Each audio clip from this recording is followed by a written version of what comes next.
Good day, Chairmen, people Hello. in the world of tone. We are back for another episode. Every Monday, we make this happen, and we're happy to be here. We're happy to have you. I appreciate that we already got a few folks in the comments even before we start. If you didn't know this, if you're listening on a podcast app of some type, we do this live on YouTube on Mondays at 12 noon Pacific. I guess we're on standard now, right? Because we still got this daylight savings thing. Mhm. And we welcome you to join us there if you are listening to it and you want to see what we look like. You want to put faces to the names. I wouldn't. We're here for recommend that. And we hope to have a good conversation today. The topic of today, and I should mention I did get a haircut. So if you're noticing that my mane Lovely. is particularly Is that you, in order, fishing for compliments there, Mason. I was. You're looking Shout out good, man. to What a Kimberly, my stylist. You know that you've made it when you've got a stylist. And Do you ever call her Kimbo for short? Kimbo. I haven't. Okay. we can see how she takes it. Please. Kimberly, if you're watching, just let us know if Kimbo is an acceptable name. My guess is no, but You never know. I'm willing to throw away a 10-year haircutting relationship over it. Stylist. Um, My gosh. Yeah. Holiday hair. Holiday hair, yeah. I had to get an order for the for Thanksgiving. Make sure that we're looking right. But this is all to say that today, great segue here into the idea of which multi-effects are the ones that you should be utilizing to replace individual pedals. In other words, there are a lot of ways to use multi-effects, but what are sort of the most effective uses that will allow you to sort of free yourself of having to have maybe individual devices?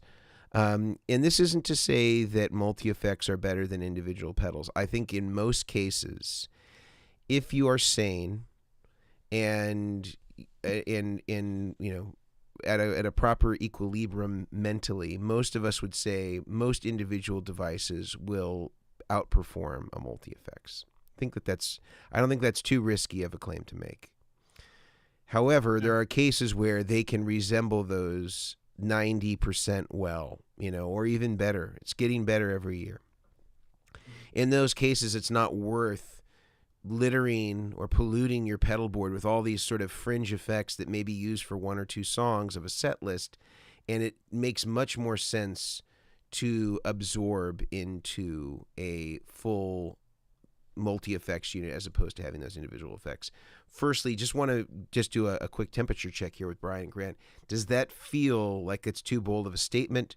Where do you align on that? Brian. No, I mean I don't think it's too bold of a statement. I think there are musicians out there that lean heavily on doing this all multi-system, modular system, whatever it is. But then you got guys that they want nothing to do with it. And then there's the media mix of people. There's the hot and cold, the lukewarm, I guess you could put it, of people that are just like, I think I would prefer myself as a lukewarm. I think there's I do like multi-effect things for certain applications. Like I don't always need a POG sound. I don't always need this sound. So having that one pedal take up that real estate for that one thing, I think feels like a waste where a lot of these multi-effect stuff come in. It's just like, man, it works great. Like an HX1. Like I have an HX1. Does a POG sound, but then it goes back to other sounds for those exact reasons. So yeah, no, I would say I'm in the middle. I think there's a good plus and minus to it. I think the other thing to consider here as well is there are a ton of effects that I am curious about. I'm effect curious, but I am not willing to buy the actual unit. Like it hasn't quite crossed that threshold yet, and that's where a multi-effects, like for me, an example of this, I love rotary. Like I think it's a ton of fun, but I'd probably never buy one or put one on my board. Yeah. But if I have a multi-effects, I have access to a rotary that's going to get me pretty close.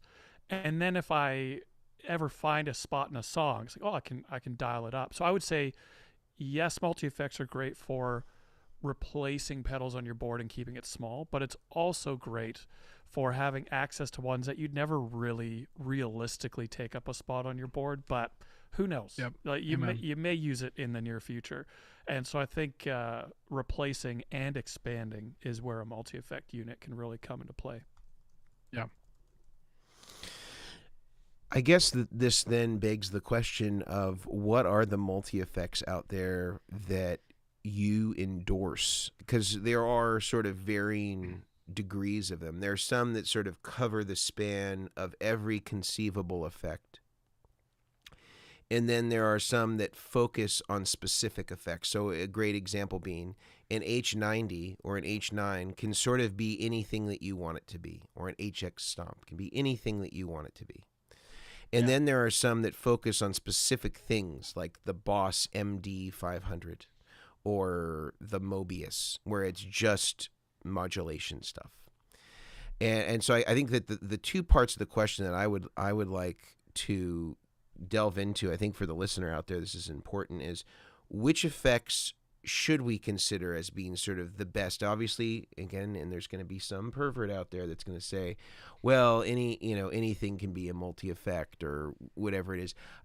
I get that. Anything could be a multi-effect and could be absorbed into that. But most bang for the buck, based on pedal boards that we've built and our experience, which pedals are best absorbed into that category generally, and which multi-effects do you think do the best job at representing those tones? So maybe let's just start with I think it's best to start with which effects should be absorbed into the multi-effects that you think make the most sense based on your experience, knowing that there could be other outliers, but just in sort of the general baseline, what effects are best absorbed into it, in your opinion? I mean, definitely that H9, H90, HX Stomp, HX1. But what like effects those. would that be replacing, or most effectively replaced by Okay. something like that? Sorry. I misunderstood. I mean, honestly, for me, octave, like that pog, like a pog sound, as well as sometimes modulations, because I mean, like just like Grant said, like he likes rotary. I like rotary too. I was just playing on this board I just did a tutorial video for, and he has a Lex, but then he has a Mobius that also has like a rotary sound on it. And I like having stuff like that to where it's like it's that one trick pony thing. Like I'm not gonna use it on everything unless I feel like it's your core sound. Like I've been seeing a bunch of Keith Scott videos popping up. I know you did a whole interview with him, and I had the opportunity to fly in and help rebuild his rack. But like seeing like that stuff, those sounds that he uses, that rotosphere and those different pedals, the Stevie Ray Vaughan, it's that DD, what's it called? It's that new Boss EVH. I can't remember what it's called. Oh, the delay, SDD. SDD, yeah, that one. 3000. Like those are his. Interestingly sounds, enough, so he it already makes has sense. He's already ditched that pedal. Really? Yeah, Not he's already, surprised. because I just saw him last week with Brian Adams, and I went out Yeah. to San Jose to the SAP arena where the San Nice. Jose Sharks play. Backstage pass too, right? Well, I suppose they some of let your me in camera through the shots on back door. socials. Whether I got backstage is, Oh, okay. Sorry.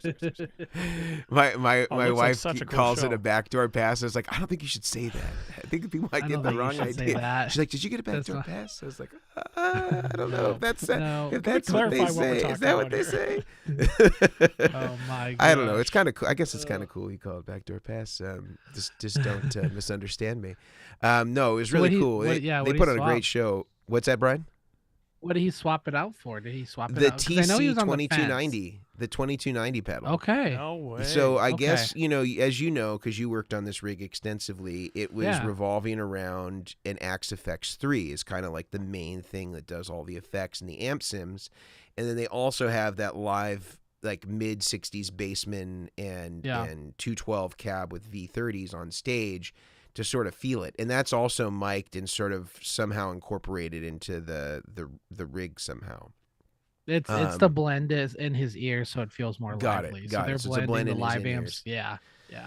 So I guess they said that they were more easily able to, I guess, replicate the delay sounds in his Axe effects with the 2290 as compared to the SD 3000. And I would predict that that probably the main reason that is that if you set up the STD 3000 for dual mono, you're basically having to program 2 different delays for different sides. And so it's just a lot of work to kind of get those aligned unless you have made it into the... You do have an option to use it as just a straight stereo delay. But I think it is certainly a good... like a good kind of like validation of the 2290 pedal as being pretty great if he's going to it. We've also seen guys like Steve Lukather move to it as well, you know, who were guys that were around at that time to have experienced the original 2290. And the other cool benefit about it is that it actually is stereo. The original one was mono, and so you kind of get the benefits of the 2290. You get in stereo, so you don't have to have 2 of them. I think that that's really cool. And Keith, you know, has always sounded incredible. And as you saw, lots of Boss pedals, you know, and tube screamers pedals. Almost always on. Always on. That's the way it should be. It's yeah. So, well, and it's like that point like that kind of stuff for him. Like those are his staple sounds. So those are the sounds he's gonna go to. So, but like I think that's the cool thing about a lot of these multi-effect pedals units is that kind of stuff. Like, man, I don't always need it, but it'd be nice to have it. So like being able to pull up, you know, a Dimension C type sound or a chorus or a flanger or a phaser, any of these POG sounds. Like these aren't sounds I'm using on a daily. Like these are like modulation. I'm using overdrive, boost, delay, reverb. That's it. Those are the 4 things I'm using. I'm not really doing much. Like, so like when people look at my board, which I put back together with some tone X's, they're like, wow, that's really boring. And I'm just like, this is just what I use. They're like, where's your other overdrives? I'm like, I just don't use a lot of overdrives. I use 1 overdrive and I have 1 boost. It's just what I'm happy with. And they're like, well, what are you doing for modulation? I'm like, oh, I have this HX1, you know, that's what I'm using. And they're like, oh, how are you using it? And it's the same thing. It's like, oh, it switches between a chorus or a tremolo, and it's just stuff that I'm not always using. So I would say it replaces stuff like that, as well as, you know, if you have to like pitch down for a song, it can do that. Like I know a lot of like that effects can do stuff like that. So I mean, I would say those are the effects for me personally, that like it's stuff that you're not always using, but it'd be fun to, you know, try it out one day. It's like adding, I guess, an extra shot of espresso in your coffee. I don't drink coffee, but I'm assuming it's like that. It's like you're feeling spicy today. You should try some espresso, Brian. Maybe when we're in when we're at the NAMM show, we can give you a little taste. That would be fun. Although I will say that probably the Marriott, you know, in Anaheim isn't the best place to lose your coffee virginity. Well, it's only up from there, right? Yeah. What's that? Yeah. Well, it's only up from there, from the Marriott. You know, if you can do that, you can move up very quickly to. I do drink the espressos. I drink the peppermint mocha from Starbucks for Christmas. I don't know if it has black coffee. Some coffee in there. Black this coffee. Is now on the internet forever, Brian. I don't care. I don't drink coffee except that. I love that stuff. I don't know if there's shot whatever a shot in it or not. I think there's an extra shot of Christmas cheer in that one. There should be. I at need least that. You're getting that. Yeah. I need that. I think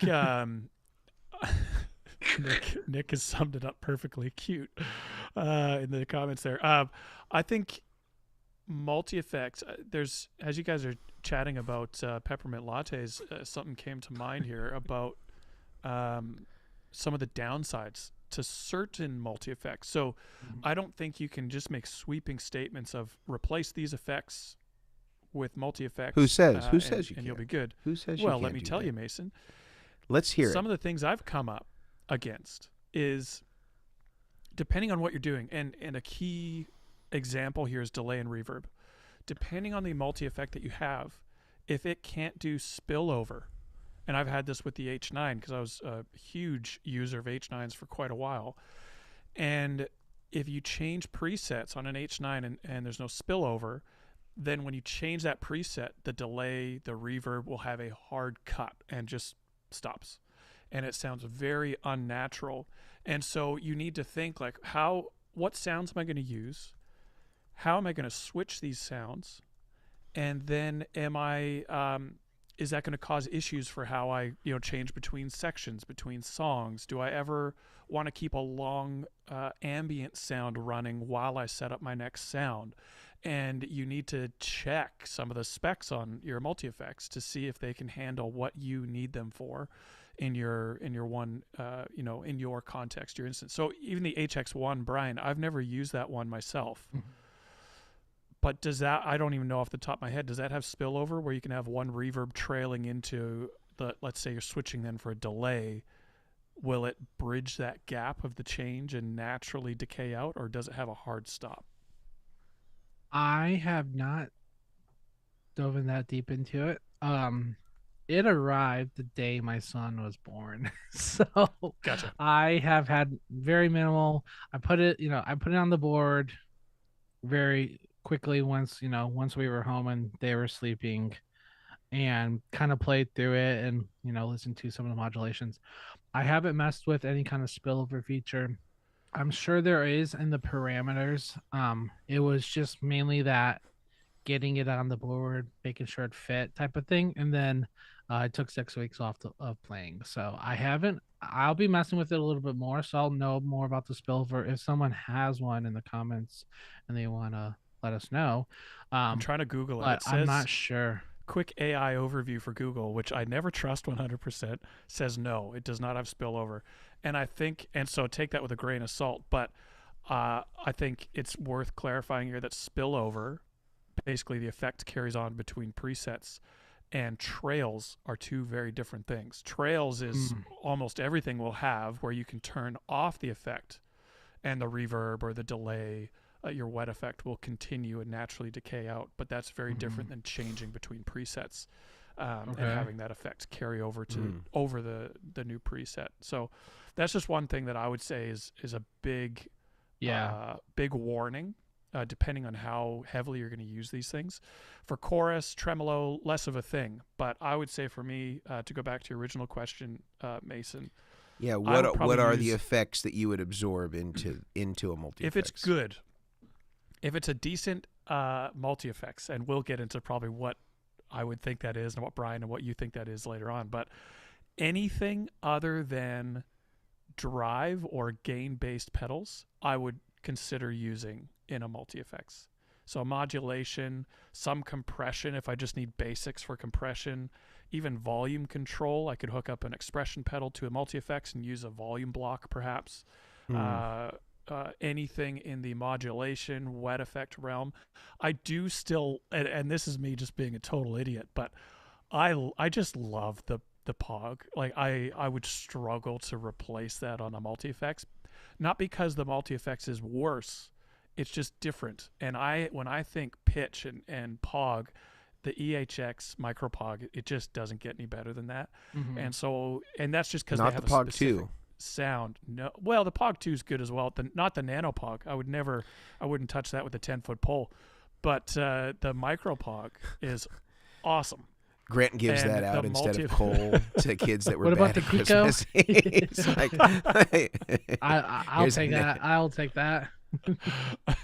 What about you the were a terrible kid this year. I sold them all. Yeah, you get the nano. No. If they're really bad, do they get the Pico POG? Yeah, exactly. That's if they. Is the Pico as bad as the nano?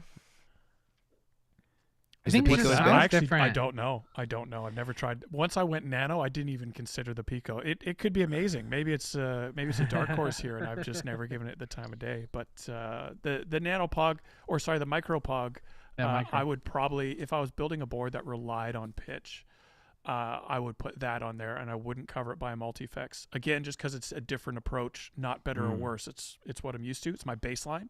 But anything else, anything other than a pedal that requires you to clip your signal, overdrive, fuzz, distortion, I wouldn't really go into the drive section. But other than that, everything's fair game in my mind, including amp sims. Absolutely on a multi-effects. It feels like it's strange to me that EHX couldn't replicate the Pog in a smaller format. Because it's not an analog pedal, and most of that stuff in the digital domain is like there's nothing to sort of finesse it in a way that wouldn't fully represent it. I'm sort of surprised that I mean, I know I've experienced this and I've heard from other people the same thing. It's just surprising to me that it is such a difference, that for whatever reason in that enclosure, because there's not like impedance sensitive stuff in there. It's and yeah. So I don't know. That's it is bizarre, but I agree with you that it is a different thing, and this is why I think you still see it used on so many boards, even though it's rather large for what it does. Sometimes it's worth the size. My thoughts on this, I think it's completely, to me, the best use is modulation by far. I think it is absolutely where you're going to get the most mileage out of a multi-effects. I think the challenge with something like a Mobius is that you can only do one effect at once. So you can't use tremolo and rotary at one. Again, not that you would, but you couldn't if you wanted to. You couldn't use phaser and flanger. You couldn't use any combination thereof. So even though I think the Mobius is a really great multi-effect and does things very well and sounds very good, the issue for me is that you can't use more than one effect at once. Somebody also mentioned in here about the idea of one of the challenges of multi-effects is placing things in its appropriate location in the signal path. I feel like most of them now have been able to address that with those pre-post wiring options, or having some sort of effects loop or multiple effects loops in some cases, where you can put in other devices or loop sections of your pedal board so that you can assign the multi-effect to be before certain devices but after others, and then that can change based on preset. That's a really handy feature that I feel like for the most part modelers have overcame in terms of their ability to manipulate signal path in relationship to whatever the model is and where it's plugged in with your other gear. Yeah.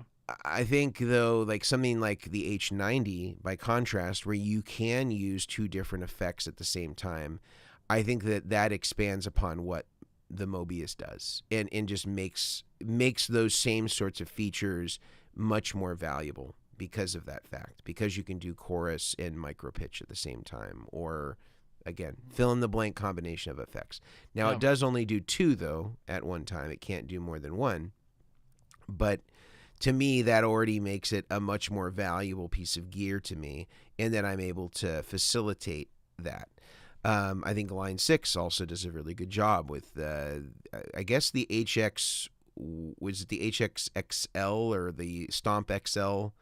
That can do multiple. The I think that just the regular Stomp can do multiple effects at once. Stereo insert loop or two mono insert loops. Yeah. So that to me allows you to do it on those, and I would say, going out on a limb here, although not really that outrageous of a claim, I don't think it's long before you see a Mobius V2 or any of the other multi-effects that Strymon makes with the capability to do those sorts of things. Because I think at the time the Mobius came out, I mean, it's got to be close to 10 years old, right? Does anybody want to Google how old the Mobius is? It's got to be pretty close.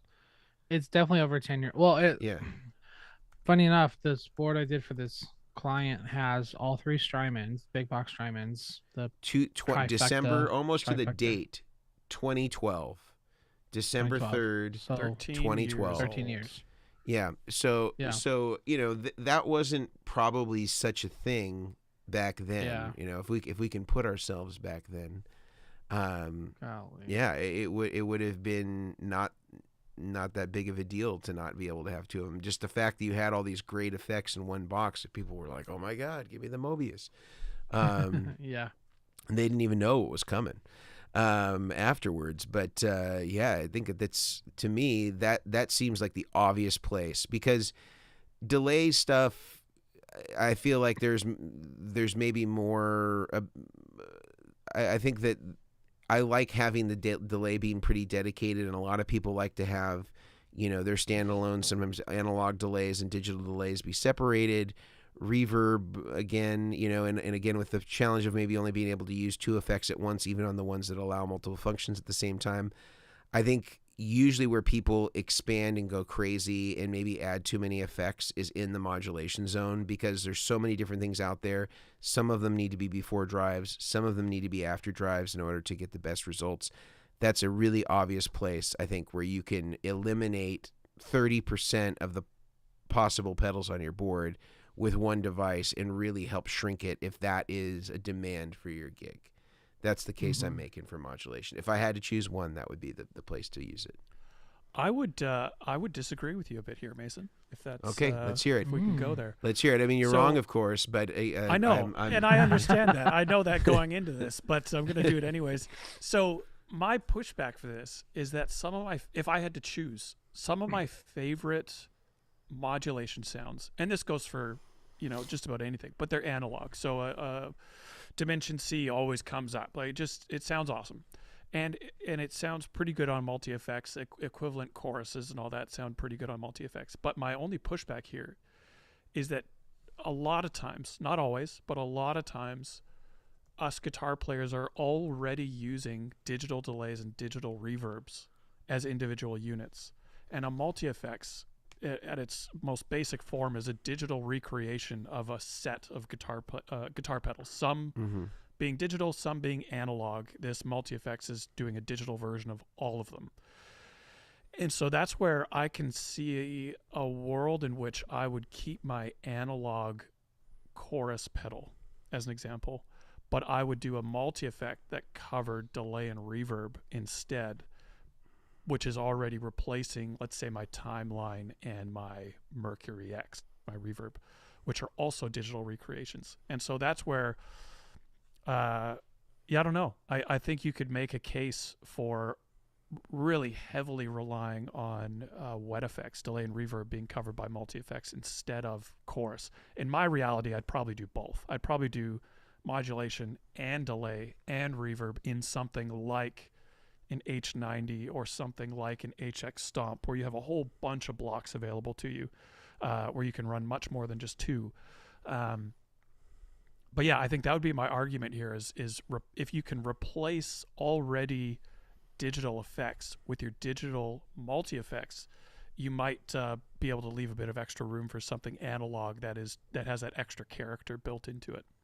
What do you think?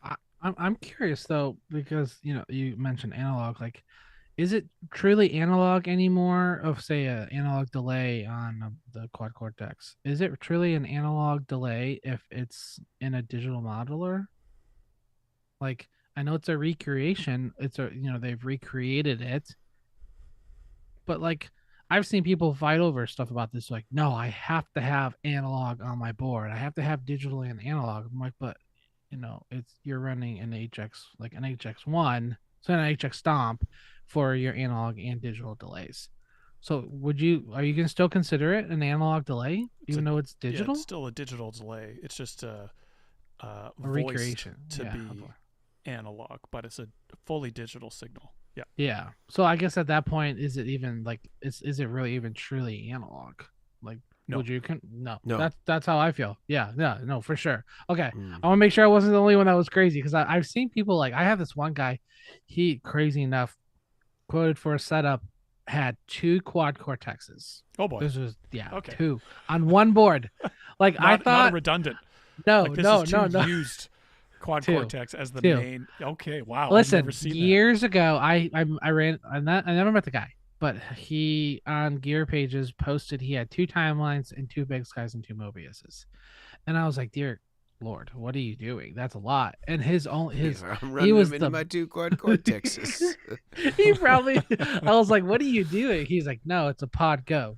No, it was like, he was like, no, he just responds 0 anything. It was just that, period. He goes, layers, bro, period. That was it. And I was like, okay, that's interesting. So when I had the same thing, this guy was like, yeah, I have 2 quad cortexes, one quad cortex, I've maxed out as much as possible to do all reverbs and delays, because I think you can only do what 2 or 3 blocks. I can't remember. It was enough. He maxed out how many reverbs he could have and delays and So he's modulation. So really he had DSP heavy effects. on very one of them. DSP. Yeah. So it was like modulation, delay, and reverb on one, overdrives and captures and plugins on the other, and then a bunch of other stuff. I never did the build, but it was one of those I kind of wish I had, because it would have been interesting to see. But it was one of those things like, I have to have these blocks as all my analog delays, and I was like, Mm. and he'd be like, how do you feel, what do you think about that? I'm like, if that's what you want to do. But he was like, do you think it's still truly analog? And I was like, no, I want it. And there was a whole thing about it. But yeah, I had that question. I was just like, it's not really truly analog anymore. I think that's that. Well, Maybe that's a you hype could word. put if it has one with an effects loop, you could put an analog delay in Yeah. there and make it so. But I hear what Grant is saying. I feel like the world of delays has much less variety of like sounds that like in terms of how different they are than the Yeah. modulation world. Like if you have to For sure. cover univibe phaser, flanger, rotary, tremolo, pitch shift, all this stuff, that to me they seem like so dissimilar in what they do, in sort of the culmination of that number of pedals versus having, let's say, an analog delay and a digital delay, or a short delay and a long delay, or a plate reverb and a hall reverb, or a plate and a spring. To me, it seems like it's more vast in terms of the amount that needs to be covered, where the multi-effects then sort of like says, okay, if I need to slash 30% of my pedal board, and I'm thinking of like where pedalboard or where guitar players tend to go overboard at the tone buffet, is they tend to go overboard when they get to the modulation section, and they just keep on telling the server, just keep on more tremolo, and I want 2 scoops of chorus, and so we're trying to rein them in here, If that sounds familiar to anybody, it may just be me. Maybe I'm the only guy overdoing it. That was me last week. That was me last week. I'll take that. Yeah. My gosh. So, no, if you've ever been to a Sizzler, you know exactly how it goes, And the regret that follows. Yeah. I love it. It's amazing. I think right now would be a great time for us to break for a moment before we actually talk about the multi-effects that we love the most and what might fit for this possible place in your pedal board. Then just so you know, a lot of our sponsors, they will be carrying the devices that we may mention during the conversation today. And not only that, when you support them, you in turn support us. We have to remember that you're watching this on YouTube for free. And it doesn't just happen out of the ether. We have a lot of people supporting us and making this possible, so we thank them.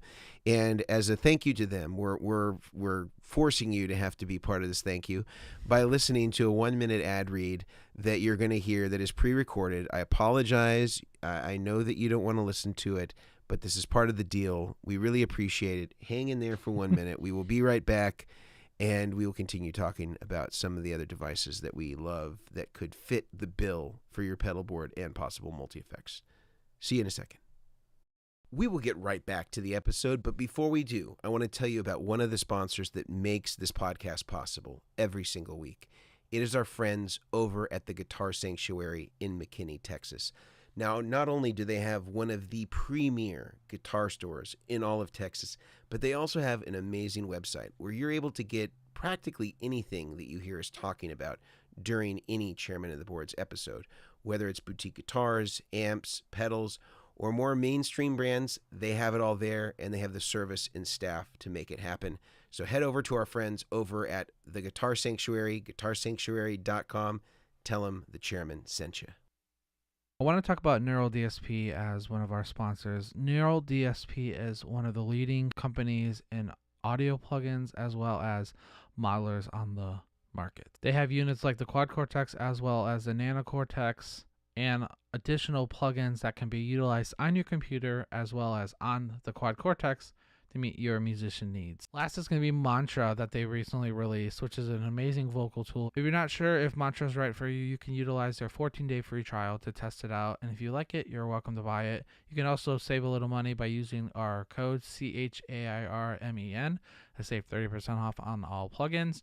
If the plugin you want is a brand new plugin, this will not apply as the plugin has to be over 90 days old. So head on over to neurodsp.com, check out all of their great offerings that they have for you. Save a little money, get better tone, and enjoy playing your gigs worry-free.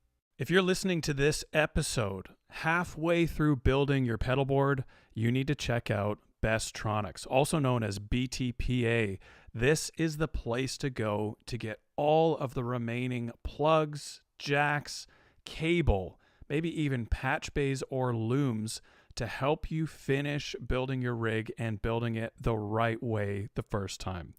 Brad at Bestronix is here to help you guys find the right parts for your unique pedalboard and to also get you these parts at a discount.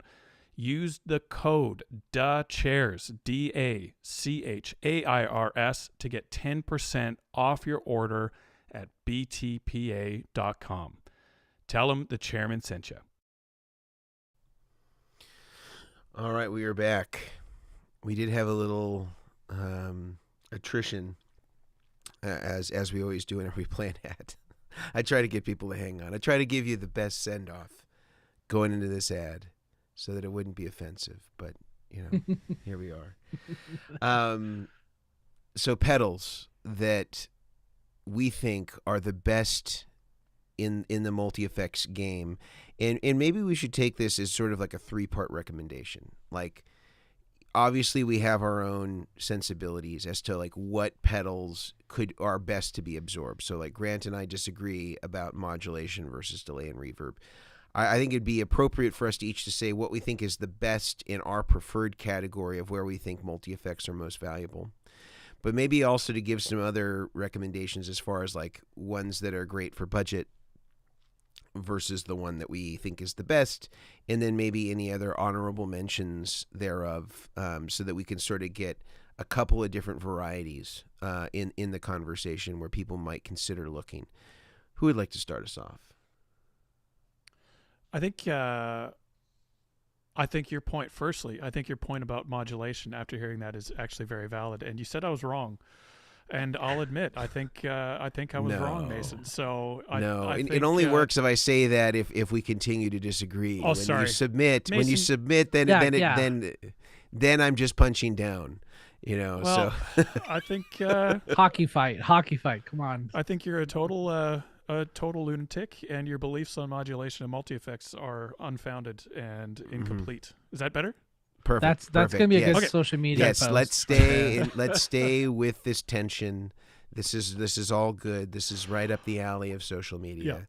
There, you know. So the rift what has effects, begun. 100%. Yes, what effects are the best one to replace? I would say so. We're doing top recommendations for multi. So I think we say what our pick is one, Yep. and then maybe a budget one that you think is good. Like even if the price is lower, and then if there are honorable mentions that maybe don't fit easily into those categories, but you think are worth stating for the record. Then this is going down on the record. I just want to make sure everybody knows that.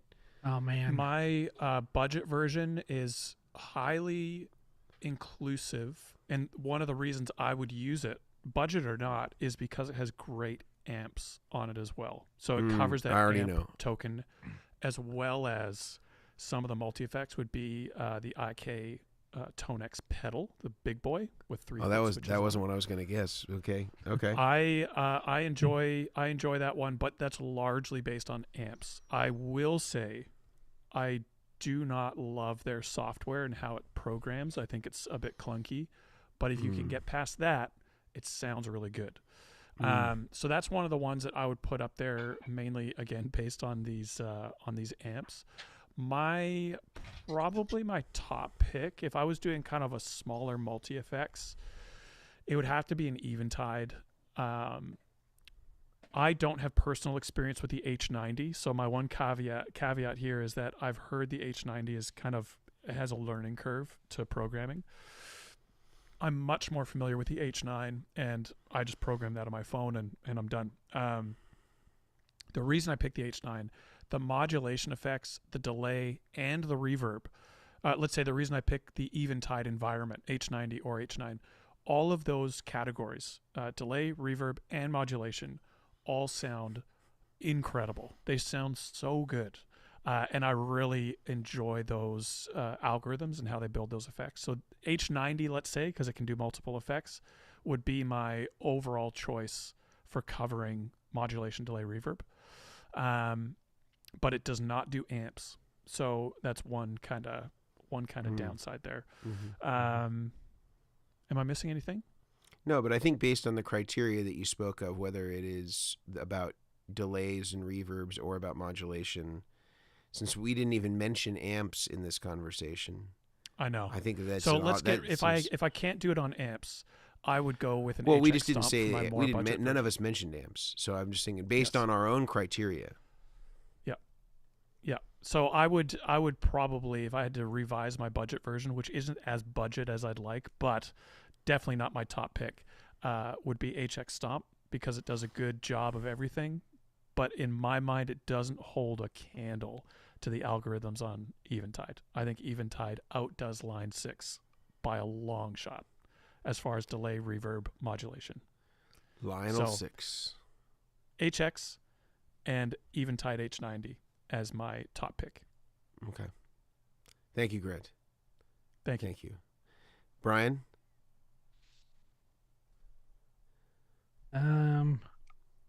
I would say, man, there's so many options out there. Which I will say multi-effects are you going to get tattooed on your body? Ooh. So on the left cheek, just kidding. It already says mom on that one. It's gonna go There's just the heart below with mom. the arrow. Man, to be completely honest, so I would probably say for the first one would be, man, the maybe it's controversial, the TC plethora. I think it's a really great, I was like, going to say that one. dude, it's a great it's pedal. great. Even the, like, let's be honest, when they released the three little button one, I was like, oh man, do I want it? Obviously I didn't get it, but like I did a board with Mark Lettieri with it, and I was like, man, this thing is crazy. Like it's a great little pedal. I think for what it can do, especially because when you're in the digital realm of it already, it does what you need. For the big boy, for my second option, man, are we going like as big as like Quad Cortex? Well, I was trying to keep it small as well. So I was thinking about it as really like a more of a bona fide pedal, and that's kind of why I don't think amp sims necessarily need to be taken into account in the recommendations. Like it's more effect heavy and pedal based. So let's go smaller than Quad Cortex, because I left that out of my consideration as well. Got it. To answer Nick really quick, the big one, the big plethora. That's what I was talking about. I've actually never. So there's I think there's the X3 and then there's the X5 plethora. And basically they're like the Hall of Fame, the Flashback, the Corona, or the the Shaker, the whatever the different Phaser, all into one thing. Yeah, it's like that one, and for smaller than. You can pick the PX1, Brian. I'm not gonna pick the PX1.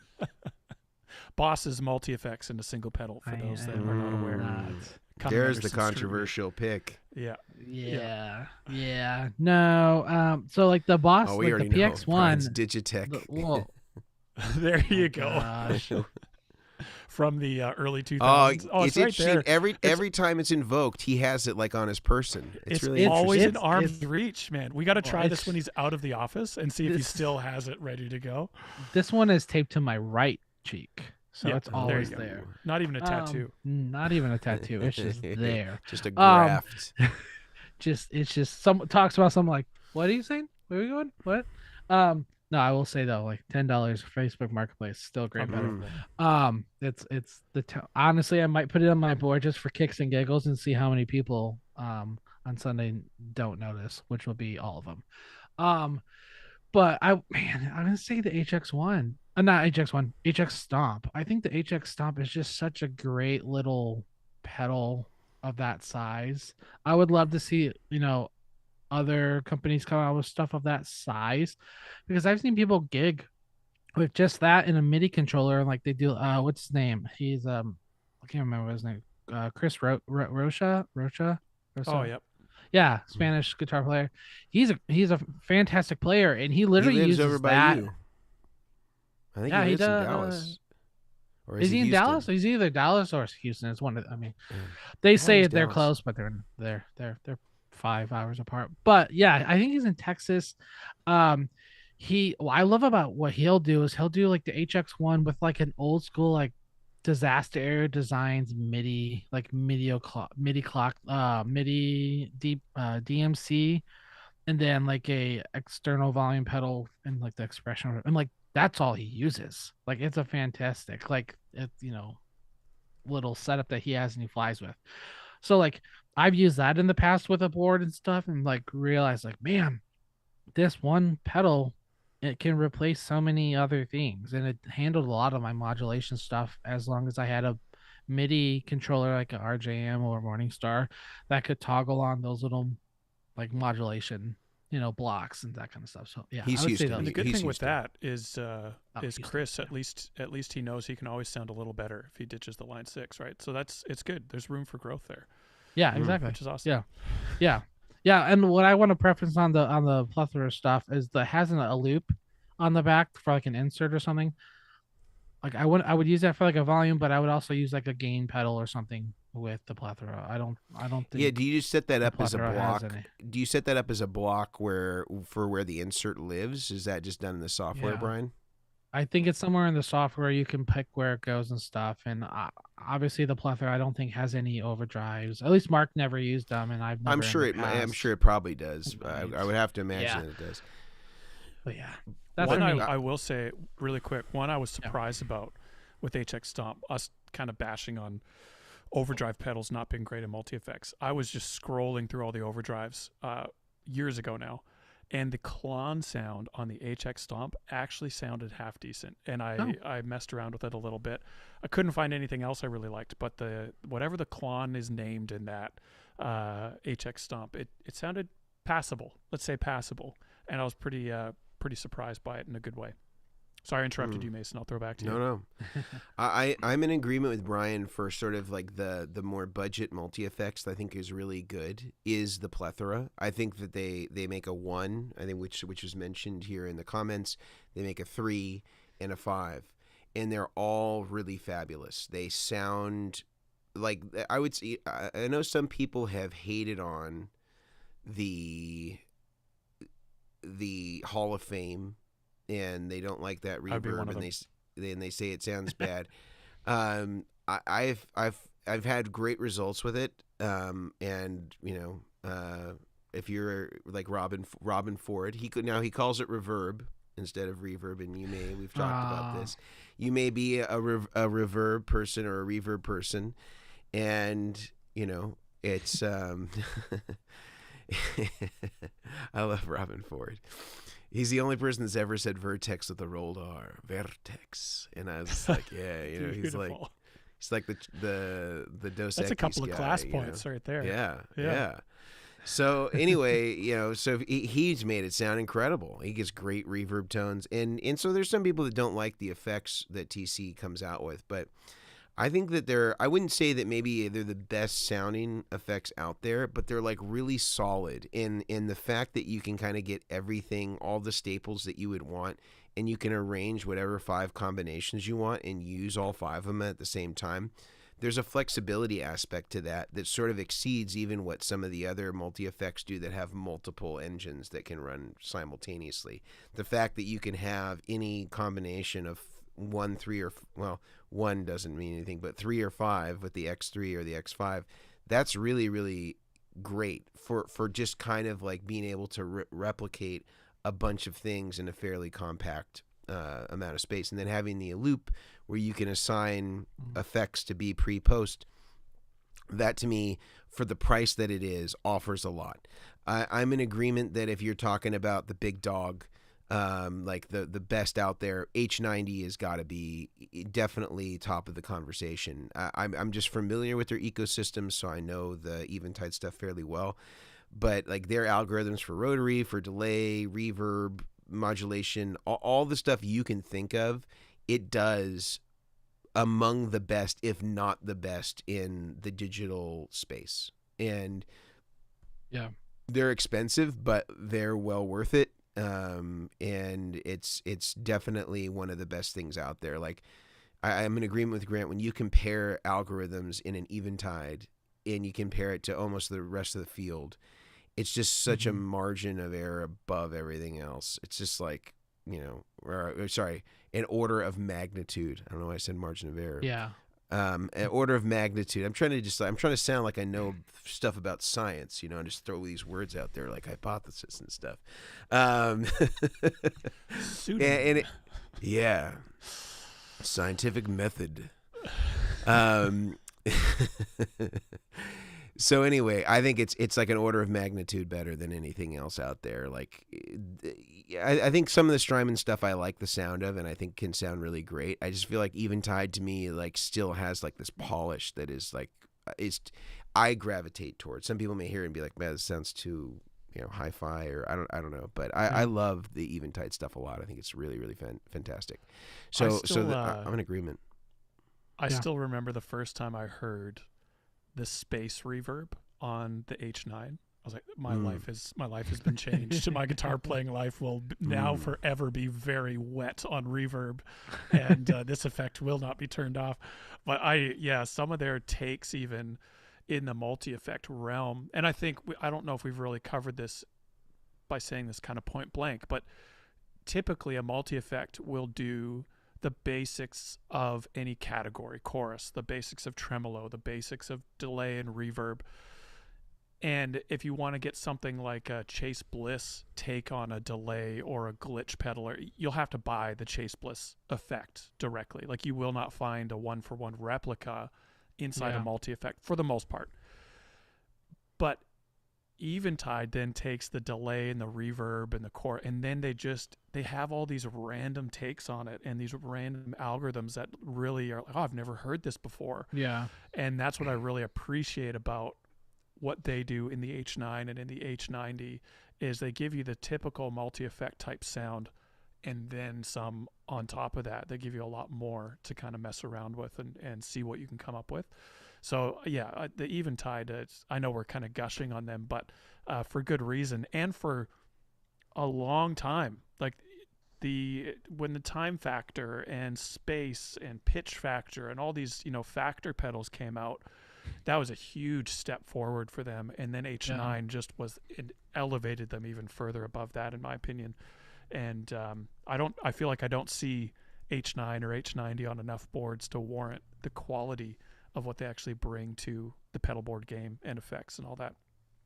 I also want to comment, the HX Effects is also amazing. I think it's a great, the bigger unit with the individual foot switches. I think it's a great unit. I know someone was asking what we were clarifying on and stuff. And if we're setting aside the amp sims and stuff, like I've done a couple boards with them, and I have a friend, he's super old school. He's just always like I'm not doing anything new. I'm not worrying about it. And it's just kind of from there, like he got one. He's like, oh my gosh, this thing is amazing. And I think it's a really cool core pedal. Between that, I've had someone doing like an M9 and like those types of pedals.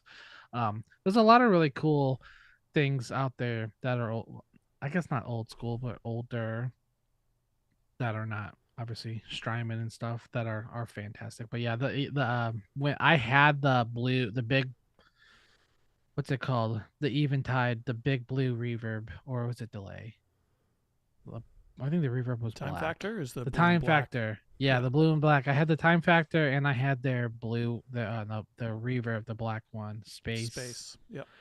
And then when the H9 came out, I was like, oh man, this is like, and the app and everything was so cool. So yeah, fantastic. All of that stuff is so great. Yeah.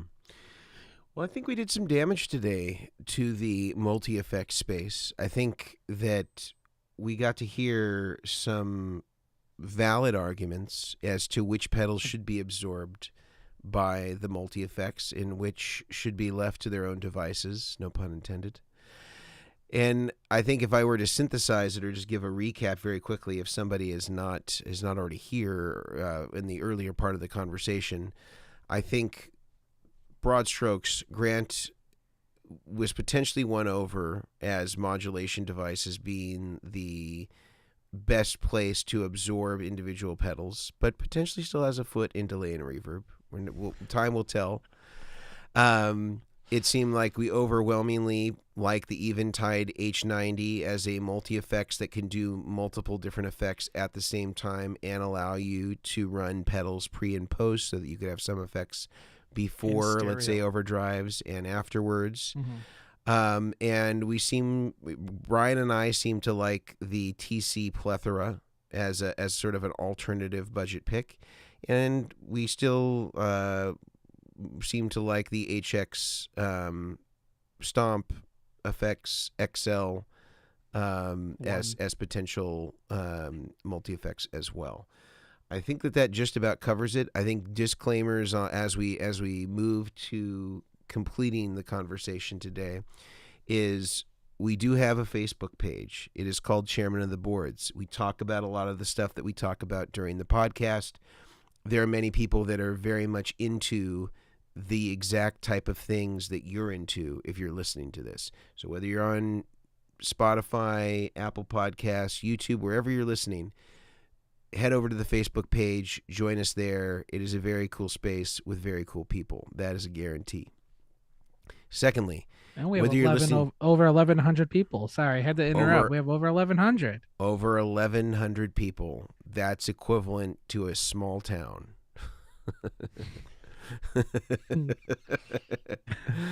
Yeah. I mean, yeah, that is. Yeah. And we'd love to have you. And also, if you're watching on YouTube right now, we would love it if you would give us a review on iTunes, on Spotify, or wherever it is that you listen to podcasts where you actually have a registered username. Just write us a review. You can tell us honestly what you think, and whether it's a good or bad review, it will help people like you find us or not find us, depending on the quality of the review.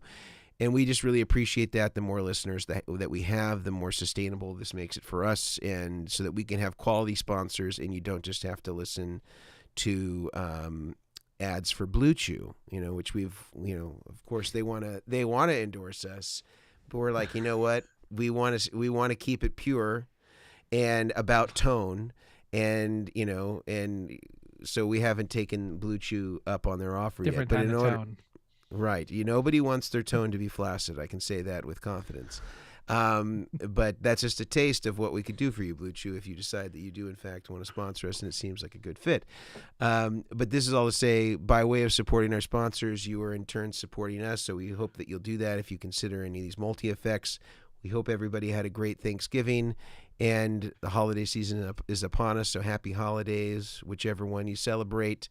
And until next time, I think that's all I have to say. Any last words, Grant or Brian? That's it. See you guys later. Later. All right. See ya. Bye.